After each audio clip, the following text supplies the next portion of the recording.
کہ کفر نے سلطنت عثمانیہ کے لیے جو منافقت کی تھی، اندر میں جو پلاننگ کی تھی، جو محنت کی تھی، وہ کتنے سال کی تھی پتہ ہے؟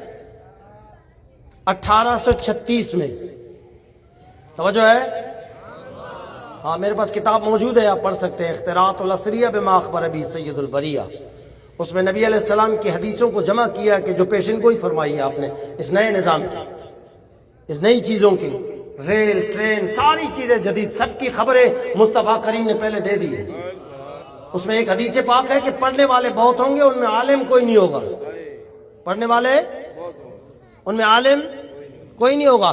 اس پر، یہ مصر سے چھپی ہے کتاب، اس پر انہوں نے کہا کہ لاڈ میں کالا یہاں ایشیا سے چیکنگ کر کے یورپ چلا گیا 1836 میں۔ کون سے سن میں؟ 1836 میں یہاں سے جب وہاں پہنچا تو ان کو کہا گیا سلطنت عثمانیہ کس بیس پہ کھڑی ہے، بنیاد کیا ہے؟ تو لارڈ میکالے نے کہا مدارس دینیہ کے بیس پہ۔ کس کے بیس پہ؟ مدارس دینیہ کے بیس پہ۔ میں آنے لگا ہوں کہ وہ مدرسے اور تھے، یہ مدرسے اور ہیں۔ وہ سوشل اکیڈمیاں تھی، ریاست کے تحت چلتی تھی، جیسے آج سی ایس ایس کر کے آپ بیوروکریٹ لگتے ہیں، اے سی لگتے ہیں، ڈی سی لگتے ہیں۔ وہ مدارس ایسے تھے، ریاست کو ان سے خطیب چاہیے تھے جمعے کے لیے، کیونکہ ساری جامع مساجد جتنی بھی تھی وہ سب ریاست کے ماتحت تھے، انہیں خطیب چاہیے تھے، کیونکہ مساجد سب فوجی چھاونیاں تھیں، مجاہدین تیار ہوتے تھے مسجد۔ جیسے ابھی قبلہ مفتی صاحب نے، استاد الاساتذہ نے فرمایا کہ مسجدیں بناؤ، سبحان اللہ بولو ذرا، لیکن مسجدیں ایسے نہیں بناؤ کہ وہاں اسلام کو قید کرو، نہیں، وہاں مجاہدین پیدا کرو۔ وہاں سے مجاہدین تیار ہوتے تھے، جمعے کے دن خطاب ہوتا تھا، نکل جاؤ۔ خطیب، دوسرا مفتی جو ریاست میں فتویٰ دیتا تھا، قاضی جو ریاست کے فیصلے کرتا تھا، یہ تین شخصیات کے لیے مدارس بنے تھے۔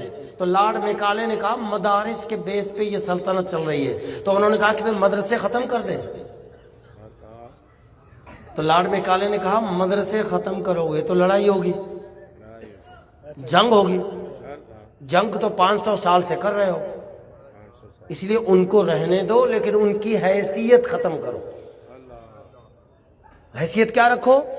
اب مفتی وہ نہیں ہوگا جو ریاست میں فتویٰ دے گا، گورنمنٹ میں جو معاملہ ہو جائے مفتی کا ساڈا کم ہی نہیں ہے۔ اب ان کو لگاؤ فقہ پہ، استنجے کے مسائل پر فتویٰ دے، وضو کے مسائل پہ فتویٰ دے، طلاق پہ دے، وراثت پہ دے، جو فقہی مسائل ہیں ان پہ وہ فتویٰ دے۔ مفتی ایسے بنا ہے، کبھی اس کے ذہن میں بھی نہ آئے کہ کوئی اسمبلی میں بھی اسلام کے خلاف بل پیش کر رہا ہے تو میرا فرض بنتا ہے کہ میں قلم اٹھاؤں۔ اس کو ذہن ہی نہیں دیا گیا کہ تیری وہاں پہنچی نہیں ہے، وہاں تو تصور ہی نہیں کرنا ہے۔ 83 سال محنت کی ہے، کتنے یار کفر 83 سال محنت کر کے سلطنت عثمانیہ کو گرائے۔ انہوں نے کہا مدرسے ختم نہیں کرو، اسکول بناؤ۔ کیا بناؤ؟ مدارس دنیویہ، اولاد المسلمین ولا سیما للبنات۔ اس نے کہا مسلمانوں کے بچوں پر توجہ کم دو، بچیوں پہ زیادہ دو۔ بچیوں پہ، انہوں نے کہا بچیوں پہ توجہ دینے کی کیا ضرورت، کیا وجہ ہے؟ تو لارڈ میکالے نے کہا بچی نے آگے چل کے ماں بننا ہے، ماں ہماری خیالات کی ہوگی تو پورا خاندان ہمارا ہوگا۔ 83 سال محنت کی ہے۔ سلطنت عثمانیہ کے زوال کا جو بندہ تھا اس کا نام تھا کیا؟ اتاترک مصطفیٰ کمال پاشا، اور اس کی والدہ ٹیچر تھی، اور سلطنت عثمانیہ چلا گیا۔ اللہ حافظ کہتے ہوئے مسلمانوں کو، اور ہم کسی اور کے دست نگر پہ آ گئے۔